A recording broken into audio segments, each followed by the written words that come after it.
Good morning, everybody. Welcome to our Tuesday Breakfast Buddies Online. Hope everyone is doing well this morning. As you can see, I am joined by the lovely Beth and Rachel this morning. Morning, ladies. How are we? Morning, Jasmin. Hello. We're good. Okay? Yep, how are you? Yeah, I'm good, thank you. I'm good. Nice to see the sun shine. Is it sunny where you are this morning? Oh, yeah. Yeah. It looks deceiving though. It looks like I'd step foot out and be like, actually, it's a bit cold. It's still really cold. It's that wind. I don't know. It's been so windy and cold the past sort of week or so, hasn't it? Yeah. But, at least the sun is shining. It makes you feel a bit better, doesn't it? Definitely. Okay, let's kick off then with our internal weather whilst we're talking about the weather and see how we are all doing this morning. So go on then, Beth, kick us off. What's your internal weather this morning? I'm feeling very sunny this morning, like outside. My dissertation is due in on Friday and I'm nearly done. I'm nearly there. I'm so ready to be like done with it. I bet you can't wait just to have that send done. Yeah. I'm so ready to be finished. I bet you are. Oh, that's good. That's good to hear. Rachel, how's your internal weather? How are you feeling? I'm feeling quite sunny, had a decent amount of sleep, so all good and like upbeat. Just gonna take a while to wake up. You know, when you should slowly wake up a bit more, get a coffee. Yeah, I know what you mean. Need more coffee. What about you? I'm a bit sunny. I'm a bit cloudy. I'm really, really tired, and not because I haven't slept. I just think like it's this time of like it's a week. Well, the kids break up for half term on Friday, and they are exhausted. Both of them are full of cold. We're doing COVID tests like there's no tomorrow. Then they're both not got COVID. They're just run down. It's that we all get to that last few days to get through the school term and we're all exhausted. And I feel a bit like that. So I'm really looking forward to next week, having a few lay-ins, not having to rush and get them out of bed in the morning. And I'm sunny with a few clouds, but it's all good. It's all good. I'm looking forward to going out and getting some fresh air and doing my dog walking a bit, which always wakes me up and gets me a bit more going of a morning. So morning to Pete. West Court. Nice. It's nice and bright here as well, but definitely still a bit chilly. Okay, let's kick off then with a few things to talk about. Now, I know we touched on this. I can't remember if it was Tuesday or Thursday, because we did a little mini one on Thursday, didn't we? But something I wanted to just kick off with this morning is we spoke briefly about sort of energy prices going up and the cost of living going up and all of that sort of things very briefly last week. Obviously, it's a huge thing which is going to impact us all. And I came across on Twitter. Now, I'm a real newbie to Twitter. I'm not very good at it. But I came across, I don't know if you've heard of someone called Jasmin. Yeah. A lady. Yeah. Have you heard of her? Yeah. Anyway, so she put out this really interesting tweet the other day. And I just thought it was really interesting, some of the things that she was explaining. So she's talking, so I'll just read you what she wrote as her first tweet. Woke up this morning to the radio talking about the cost of living rising a further 5%. It infuriates me, the index that they use for this calculation, which grossly underestimates the real cost of inflation as it happens to people with the least. And obviously that's something we talk about a lot because it's all very well people that are very affluent and this, may not even touch the sides for some people, but for others, this is going to be absolutely horrendous. And she's just got a few stats on food prices, which obviously affects all of us. And I'm just going to read them out if that's okay with you guys, because I didn't realise quite how much things had sort of increased. Although, your shopping bill's gone up. It's only when you break it down like this. So this time last year, the cheapest pasta in the local supermarket was 29p for 500 grams. Today, it's 70p. That's 141% price increase. Wait, what? Pasta, so it used to be 29p and it's now 70. And so that's 141% increase. And if you think something like pasta, that's basics, something if you don't have a lot of money that you would use to sort of provide a filling meal. It's going to fill kids up. It's wholesome. I mean, that's ridiculous. So this time last year, the cheapest bag of rice was 45p, and now it's £1. That's a 344% price increase. That's ridiculous. Yeah. Baked beans were 22p, they're now 32, which is a 45% increase. Canned spaghetti was 13p, and it's now 35, 169% increase. Bread 45, now 58, which is 29%. Wow. Curry sauce, not that I've ever bought curry sauce, but was 30p, now it's 89p. A bag of small apples was 59p, and it's now 89p. Mushrooms 59p for 400 grams. But what the supermarkets have done, they're now 57p, so slightly less, 2p less, but you only get 250 grams. Which apparently this practice of making products smaller while keeping them the same price is known in the retail industry as shrinkflation. So it's making us feel like, oh, well, they're the same, because I don't ever look at the how many grams a box of mushrooms is. I just pick up a box, So peanut butter was 62p, and it's now £1.50, and that's 142% price increase. And she said these are just ones that she knows off the top of her head. There'll be many, many more examples. So she writes a recipe blog, and she said 10 years ago she could feed herself and her son on £10 a week. Now it's not possible. And she said the system by which we measure the impact of inflation is fundamentally flawed. It completely ignores the reality and the real price rises for people on minimum wages, 0-hour contracts, food bank clients, and millions more. Wow. So Pete said, factor in the energy costs when cooking your pasta, rice, etc. The price of eating has increased dramatically. Excuse me. Yeah, 100%, Pete, 100%. But just hearing those prices out loud like that, don't you find that shocking? Yeah, crazy. It's like you were saying, when you hear like, oh, there's only been a 5% increase, you think, oh, 5%, it's not that much. But when you're hearing things like pasta have gone up by 140%, you're like, that is insane. Yeah. Insane. And we're not even talking real luxury foods here. We're talking basics that people need, beans, bread. Rice. Yeah. This is basic. This shouldn't have to, this isn't people asking for luxury food items. No. Like Rachel, for yourself, take yourself for example. Obviously, you're disabled. You live by yourself. So for someone like you, this is going to have a real knock-on effect on, isn't it?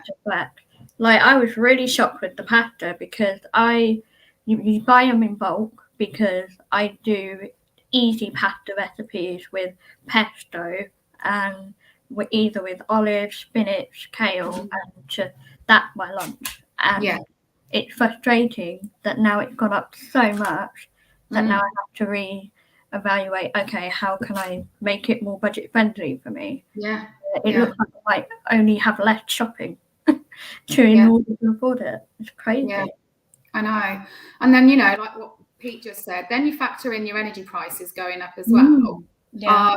And I think I did mention it last week where people are having to make the choice of whether you heat or you eat, and how are we living in this sort of world where people are being forced to make those sort of choices? Yeah. It's bonkers, isn't it? It's also really worrying. I mean, for everybody, I think the anxiety, and because it's all the energy prices, right? We know everything's going up. We've been given a broad, it's gone up by X amount. But until we start to get those bills through, or however people pay for their gas and electric and things, until we have the hard, we don't really know, do we? No.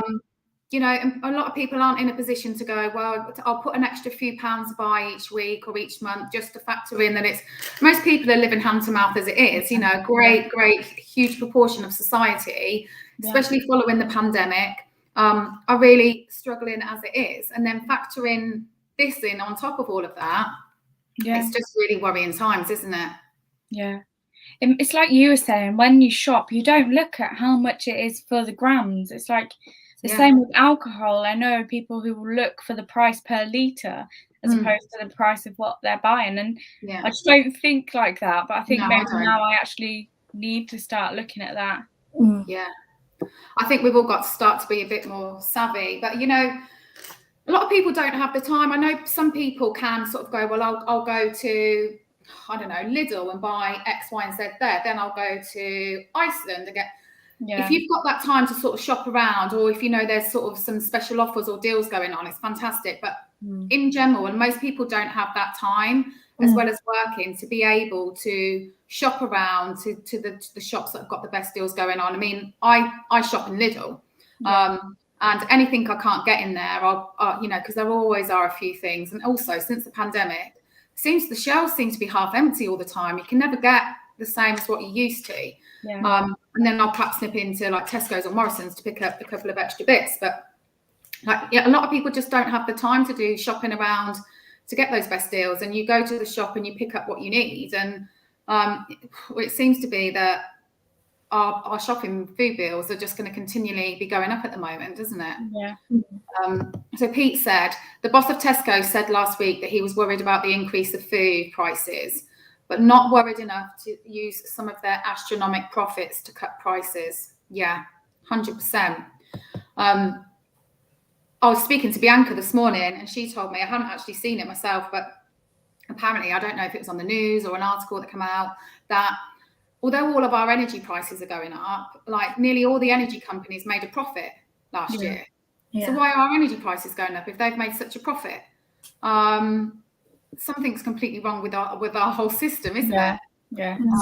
It is really scary. It is really, really scary. And I think this is going to end up leading to more people requiring the use of food banks, which then puts an extra strain on those resources. This isn't something that's going to, you know, be easy for people, and it's going to be really hard times. And I guess that's one of the great things about our breakfast buddies is our sessions, you know, Wednesday, Thursday, Friday, because you can come down and have something to eat with us, and it's free of charge. It's sometimes, you know, breakfast is the most important meal of the day, and a lot of people skip it. And the other great thing, you know, if you're struggling to heat your home or to feed yourself in the morning for breakfast, come down to us on 62 Gold Street and, you know, for a couple of hours, have something to eat, have something warm to drink, use our heating. And even little things like that can really help out, can't they? Yeah. Definitely. Yeah, so Pete's just said, like, yeah, there's just massive profits going on, but we're all sort of paying the price for levelling up with Boris Johnson, apparently, which is hilarious. Okay, let's move on from that. So, obviously, as I said last week, I think that topic is going to be something that we're continually talking about in these sessions and down at the Yard, because it's affecting everyone in so many different ways. So it is, and if you're struggling and you need help or you need us to, you know, please get in touch, because although, like what we always say, we're not the experts in anything, but we can perhaps help guide you to where there is more help for you, or try and get people involved that may be able to help. Or if you just need something to eat or drink, please do come down and see us, because that's what we're all about down at the Yard. So moving on to something just a bit more locally now. So there's an article in the Chronicle and Echo. It was actually on Friday last week. So it's saying doctors urge public to be mindful of COVID as Northampton General Hospital admits 22 extra patients in one day.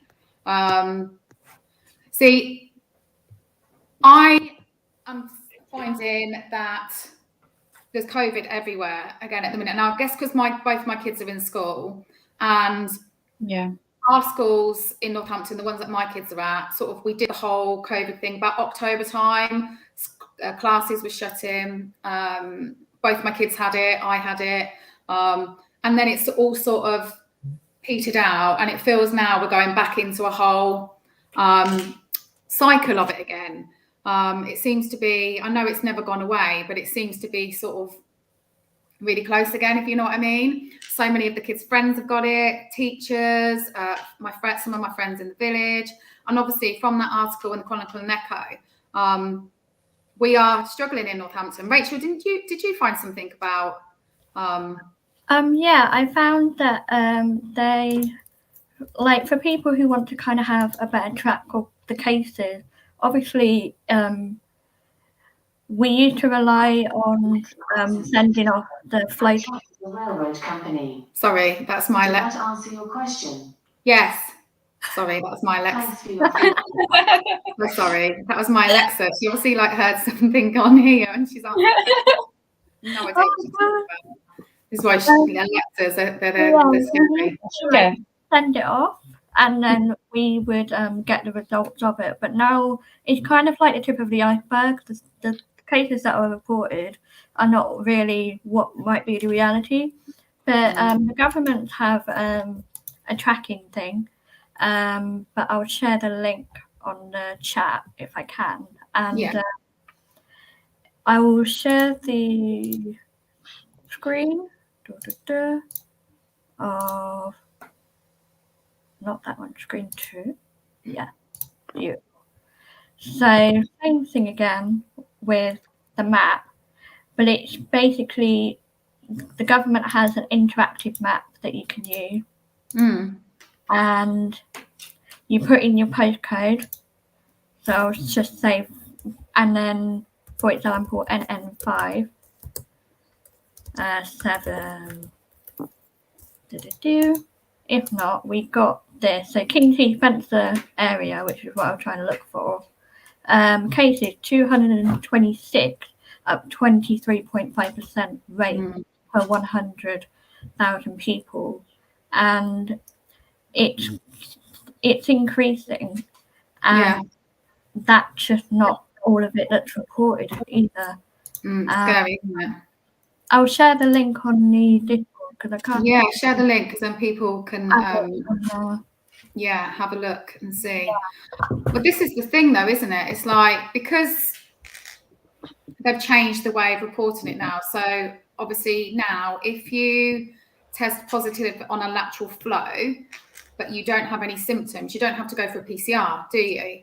So all of those cases, there's so many people testing positive on lateral flows and no symptoms. So unless they log that lateral flow with the NHS, which I know hardly anybody is doing, those numbers aren't getting registered, are they? I mean, I don't know. Do you feel like COVID's starting to like gear up again, or? I think the thing is, there was a massive shortage of PCR tests as well. So if people were testing negative on lateral flows but thinking actually I've got symptoms, they weren't able to then get the PCR to be like, actually I have got COVID. So the amount of people that are probably walking around with it because they have no proof that they have got it, I think that's just, like you were saying, Rachel, it's that hidden statistic of people that were unable to get PCR tests. I don't know what that situation's like now, because like you say, Jasmin, you don't have to, if you're testing positive on lateral flows. Yeah, I mean, I think it's easier to get a PCR now, but then I know one of my friends, her daughter got sent home from school, I think last week, week before, and she had to get a PCR, and it still took about 3 days to come back. So, and she was negative, but because school was sent her home, she wasn't allowed back until she'd had her PCR results. Then it's 3 days. It's the other implications of it all. 3 days of missed school again because of, and I understand that the schools, if there's a symptom, they have to sort of send them home, but it's those days of waiting for the results to come back. And it's, when people are having to miss days off work, and if they don't get paid, they're not necessarily going to want to do it, are they? Because no one wants to miss out on getting paid any longer than needed. But I do think, since obviously the rules all changed, and I don't see hardly anyone wearing masks anymore, like especially in supermarkets and stuff. Do you? No, I don't see many of them wearing masks. Yeah, it's worse than like public transport, because like I can't not take it without wearing a mask, and like people who don't wear it, I'm like, oh, please. But it's such a confined space as well. Well, we took the kids to Harry Potter studios on Sunday, and it was really, they loved it. It was a Christmas present, and they loved it. But it was still compulsory in there for all adults to wear a mask. So obviously we did. But then once you'd gone through and you were sort of wandering around some things, and we were standing at one, but they show you some special effect things. We were standing there, and there was a couple next to me, and the man just completely took his mask off, and then he was coughing, and I was looking at him, And it was really annoying me because I was thinking, put your mask back on. Like, I don't want to be, because it's really busy in there. Yeah. Thinking, I don't want, your germs. And, hopefully it was just a cough. I have my mask on, but it does make you a bit like, no, I don't want to catch anything. It's half term next week. I haven't got time to get COVID again, Yeah. But, there's not an awful lot you can do because obviously in there he should have had his mask on because they were the rules. But obviously in shops and public transport and whatnot now, you don't have a leg to stand on if you were to mention it to anyone because you don't have to actually wear it, do you? No.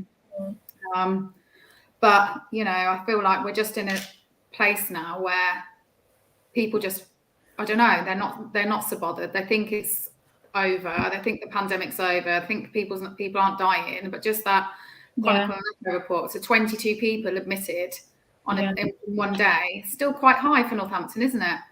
So I do think, people, we just need to still be mindful and still be vigilant, and washing our hands. And if you, wear a mask if you can, because it's still out there and it's still, could. And it's not just about protecting ourselves. Like we've always said, it's about protecting others because there are people who can't have the vaccine for one reason or another, or, are unable to wear masks because of, health problems. So it's about thinking about others and not just yourself, isn't it? Yeah. Okay, right then. Let's move on from COVID. Come on then, Beth. What did you have a little look at earlier that we were going to talk about? So I don't know if either of you have seen, but Kirsty Allsop, she's location presenter. Yeah. She has been absolutely ripped to shreds by media and I think rightly so. So let me just say, basically, she's saying that young people need to stop moaning about not being able to afford housing. And that if they gave up lattes, gym memberships and Netflix subscriptions, they'd be able to buy a house. Oh my goodness. So did she say this in an interview? Yeah. Yeah. I think I was watching GMB yesterday and she was on there and she's just basically saying that young people, if they gave up these like luxury items, they'd be able to, which I think is hilarious because, so I'm 22. I live at home with my parents. I have a Netflix subscription, which is $8.99 a month. And I have a gym membership, which is £20 a month. Yeah. If I gave up both of those things, I would still have nowhere near enough money to be able to afford a house. Which is just hilarious. Well, isn't there a thing where, like, you could technically afford to pay for a mortgage, but the rent is more expensive, but you're not eligible to pay off mortgages even though it's cheaper for something? Like, that's irrelevant, isn't it? Yeah. To 100% what Pete just said. She really should check her privilege. She just comes across, with her saying that, comes across as so pompous and so, it infuriates me. She's living in a land of, she has no idea. Absolutely no idea. Her children won't, I think she's got about 4 boys or something, hasn't she? I'm pretty sure her children won't struggle to have to try and afford to buy a house because she's probably got about 20 that she'll give them all one each. And those sort of comments are just so frustrating. But people are pulling her up on it, are they? Yeah, I think this is from The Guardian. I saw an article in The Times. But the interesting thing is she bought her first house at 21 with help from her family for £112,000. But the average house price today, this is according to The Guardian, is £255,556. Wow. How can she say? Well, she couldn't even afford the 112,000. So she still had to have the help from her parents. So, she's living in bloody cuckoo land, isn't she? Yeah. So I just thought that was absolutely laughable. The fact that she could come out and say that. So bad. Do you know, it makes me really sad for the youngsters of today. Like even thinking about when my kids are older and about them wanting to get onto the property ladder and things like that. It is so hard. And I saw, I don't know if it was an article or something. I did see something a little while ago that says, nowadays you've got sort of late 30s and 40-year-olds still at home because the price of buying their own houses is it's ridiculous. Yeah.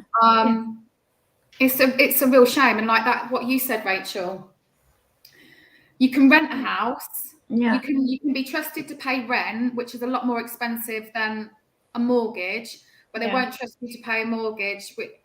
There's no sense in it all, is there? No. It's that because really there's annoys no me. stability at all. Pardon?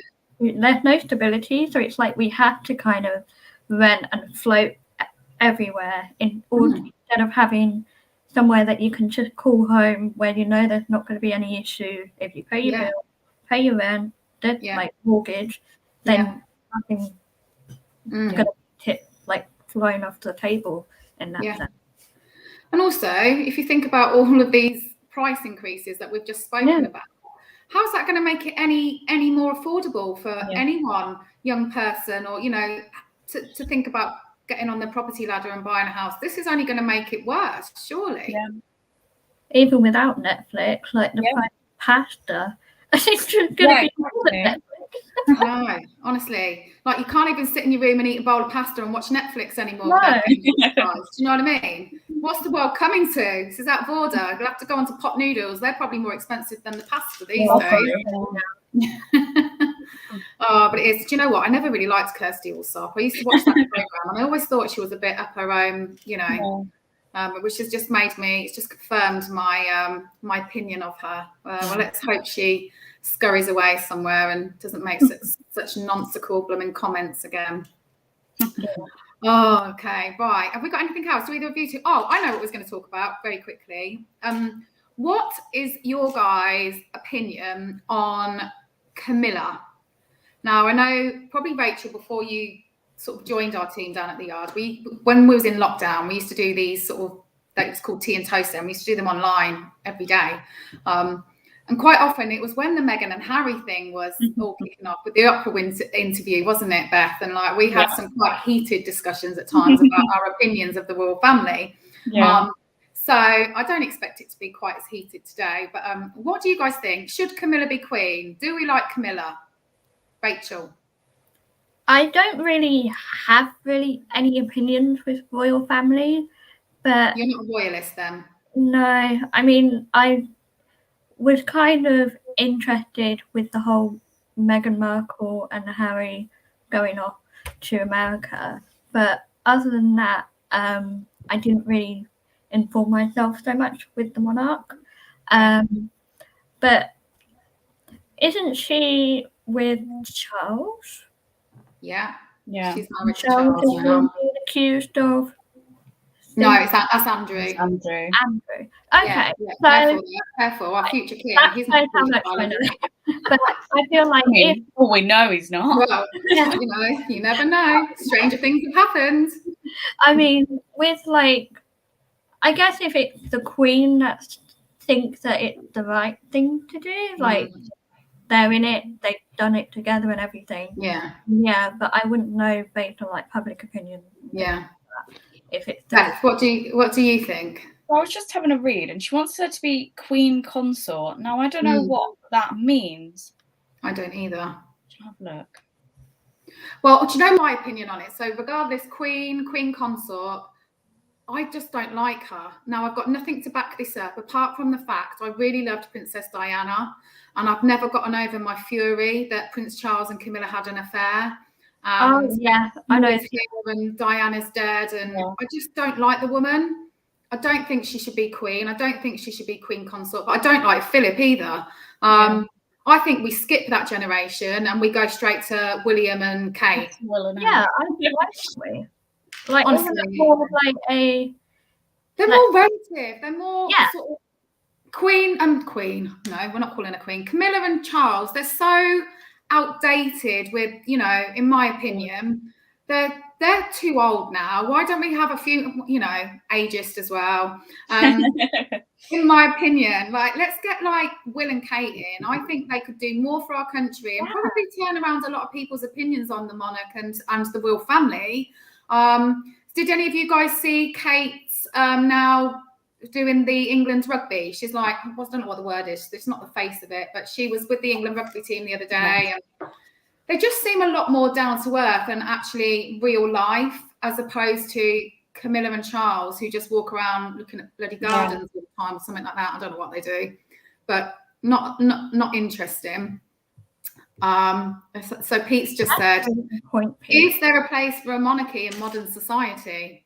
That's the thing, like, because it's such, like, isn't Camilla quite outdated with maybe, like, living by the monarch and everything like that? It's not really relevant to what we're going through today in the economy and everything.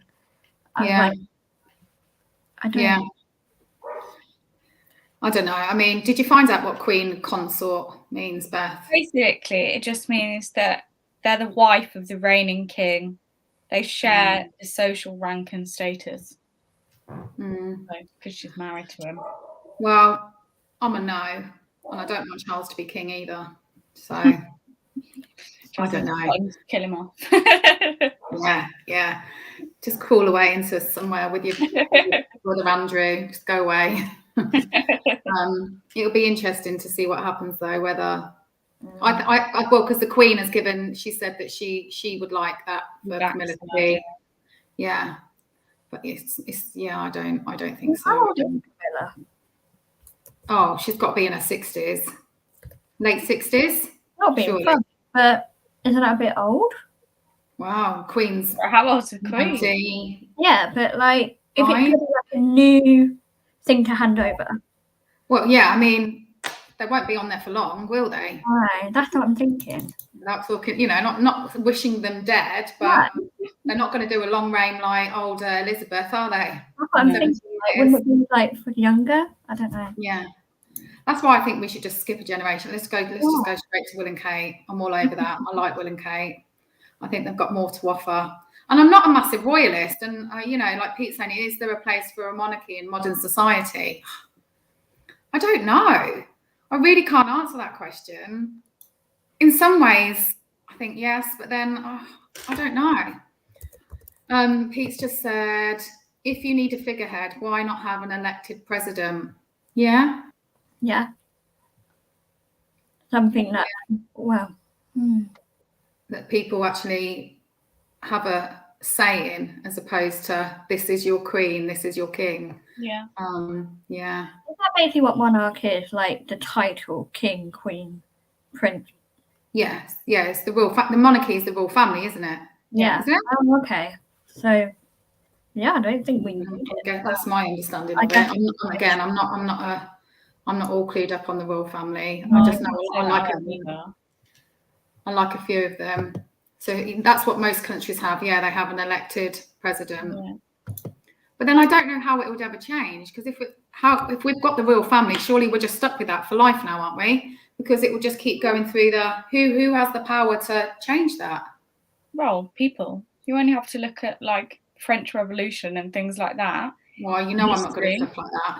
Where they've overthrown the monarchy. Well, they got rid of the monarchy. Yeah.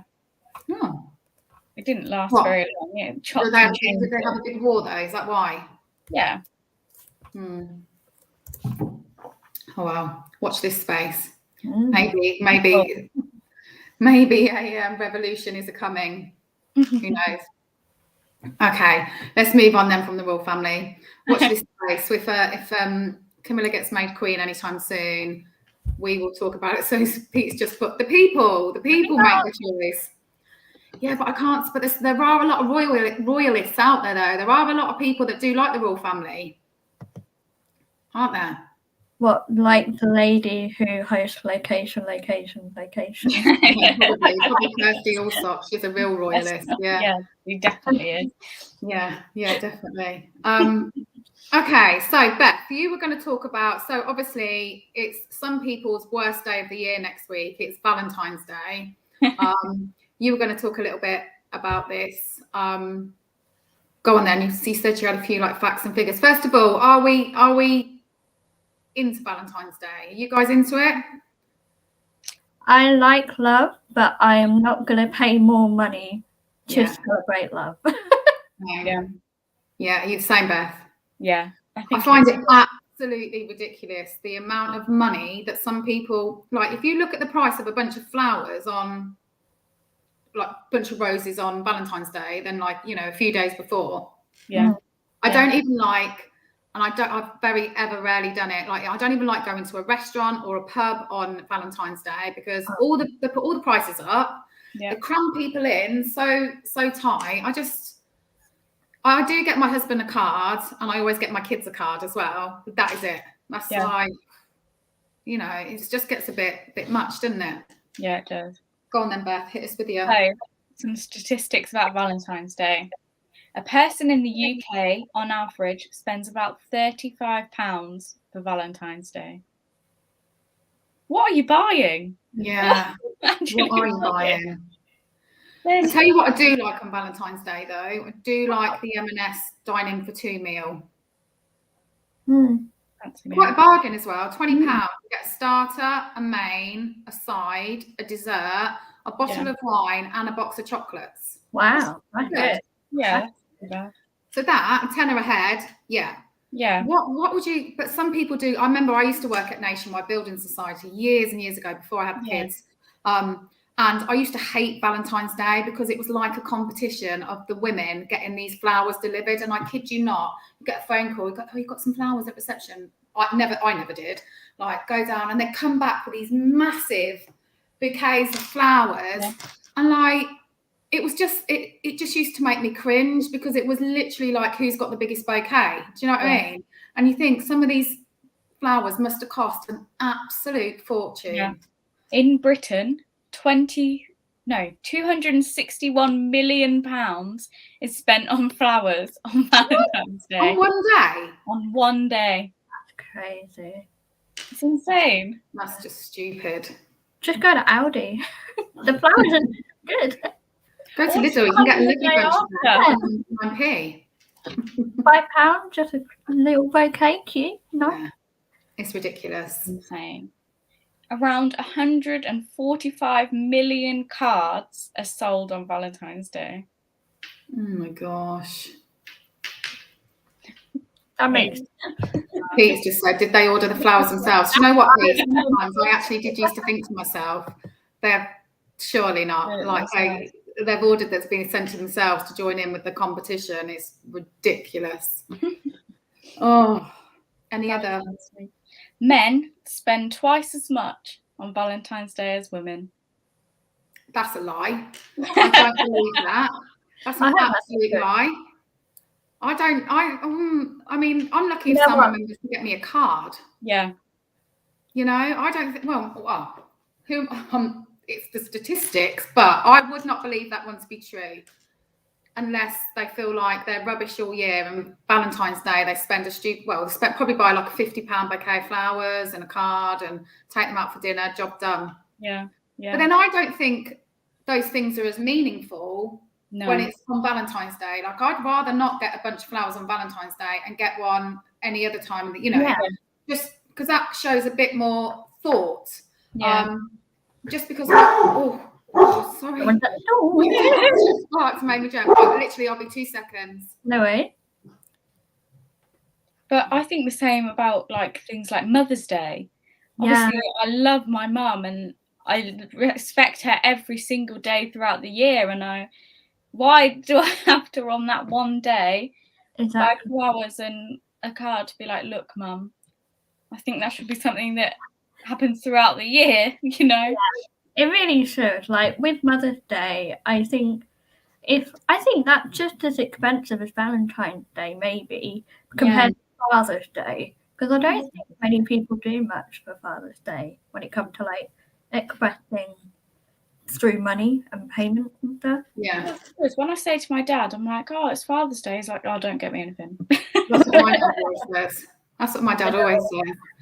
But then, like, Mother's Day, because I think that can end up being really expensive as well, because like, for me, for example, so I'll buy my mum a present and a card, and then I'll also buy her presents from the kids because, you know, you can get all the nan stuff and but again, like I always say to Sam, if you're going to get me something from the kids for Mother's Day, I just get me a really nice card that's written at, you know, there's a bit more. Yeah. It's not about the monetary presence and, you know, spending silly amounts, because I don't agree with that either.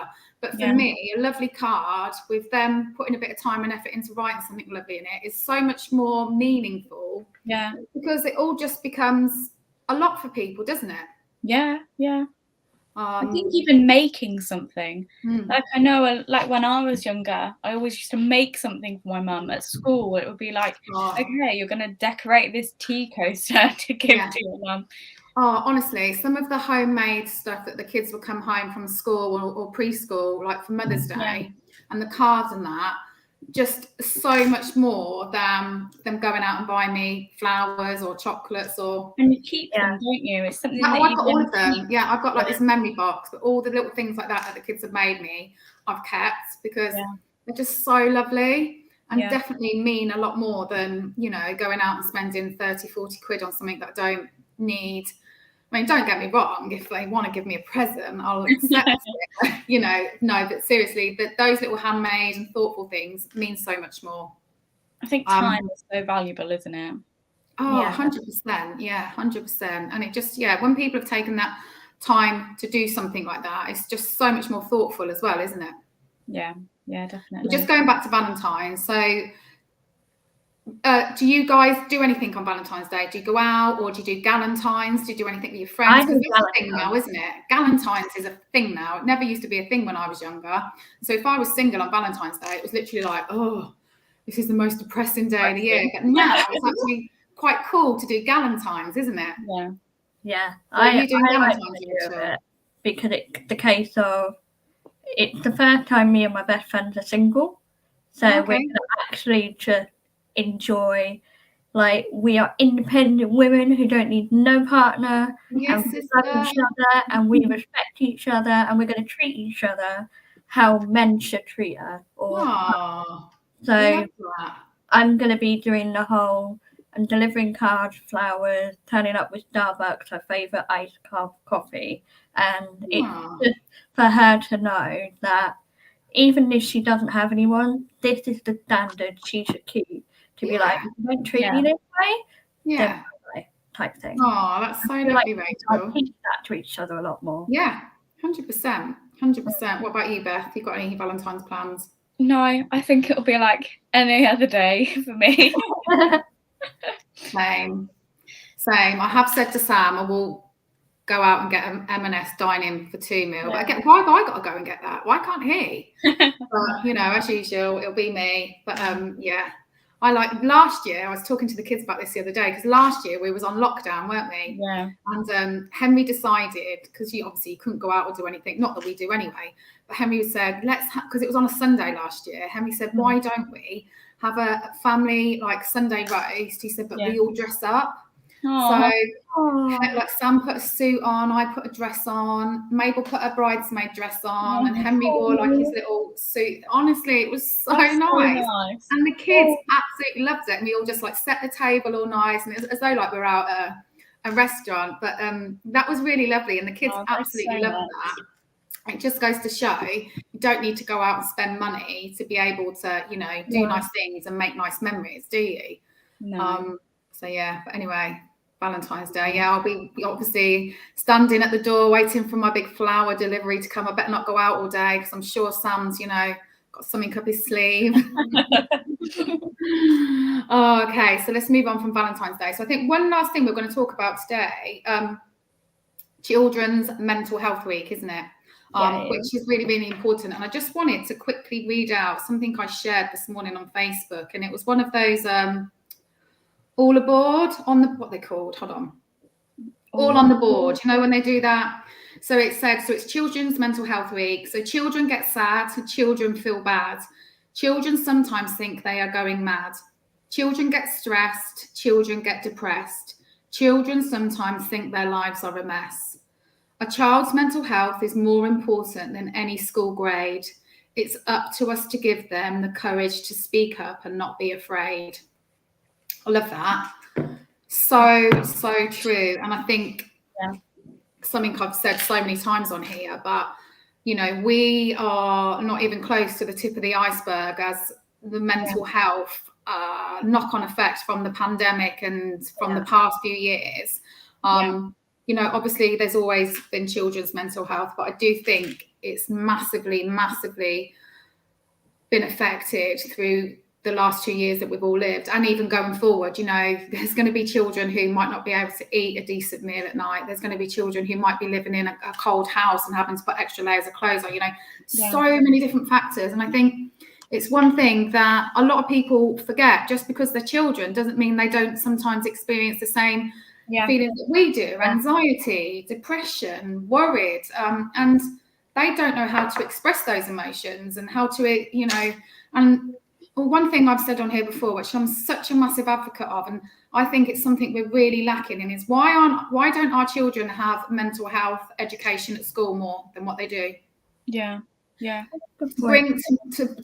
make our children become the adults who know how to deal with their mental health is what we should be promoting, and not just dealing with adults who have got mental health, and we're trying to help them deal with it. You know, if we were to educate our children more so, and they had more of that at school, because I know for a fact my children, they don't really get any mental health education.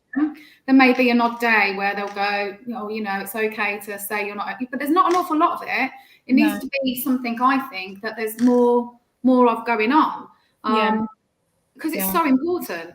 It's definitely something that we value a lot at the Yard. So we offer our creative counselling, and I'll just share the email address for that, website where you can book appointments for creative counselling with Sophia, who we've had on before.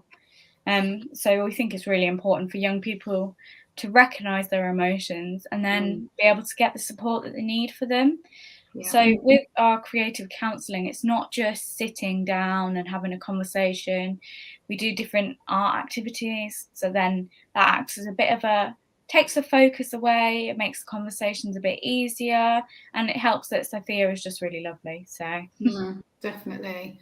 And we've had quite a few of our young people sign up to those with Sophia, which I know they've had some really good sort of benefits from, and they've told us how much they're finding it's helping, because there is a lack of support, isn't there, with you know, not just, you know, young people's mental health, children's mental health, there's just adults mental health in general. There's a huge distinct lack of support and services. Waiting lists are just so long, the funding isn't there, there's just so much limitation on the services. And there really is.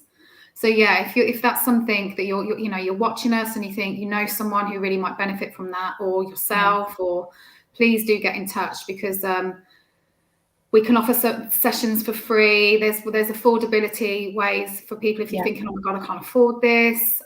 There's lots of different options that we have down at the Yard, and would be happy to have a chat and put you in touch with Sophia, who's really fantastic at what she does. You probably couldn't get a better person to be a creative counsellor, really, could you? No. We're lucky to have her on the team. But Children's Mental Health Week. So I think, you know, if nothing else, let's teach our children to be kind and to be kind to others, and help them as much as we can deal with the different emotions that they're coming across and going to continue to come across, you know, whilst growing up and into adulthood, because, you know, the three of us sat here, we all have our own mental health, don't we? Everyone does. Would be lying if we said we didn't. So it is a really important subject, and something that we continue to work with down at the Yard and talk about, because you've got to talk about it, because that's one of the most important things. So yes, that's that. Okay then, so before we round up today, so let's just have a quick rundown of what's going on in the Yard this week. So Wednesday, Thursday, Friday, breakfast buddies with me, 10:30 till 12:30. Like I said, come down. We're 62 Gold Street. If you've not seen us before or been to us before, it is really relaxed. If you're nervous about coming down, it's like us, we're all just sitting around having a chat, drinking tea and coffee, eating biscuits, eating toast, you know. So please do feel free to come down and join us, and we'd love to see you. We've been working lots on helping people with accessing different what's the word I'm looking for? Benefits because a lot of our more sort of young adults struggling. So we have been helping doing some work with people on that. So if that's something that might interest you and you'd like a little bit of support, we can support you with that. We've been doing CV writing and just general chatting about the world, really. So it's a lovely couple of hours to spend your mornings if you're around. What else we got going on, Beth? So actually this month is LGBTQIA+ History Month. It is. So we're going to be doing some different awareness things surrounding LGBTQIA+.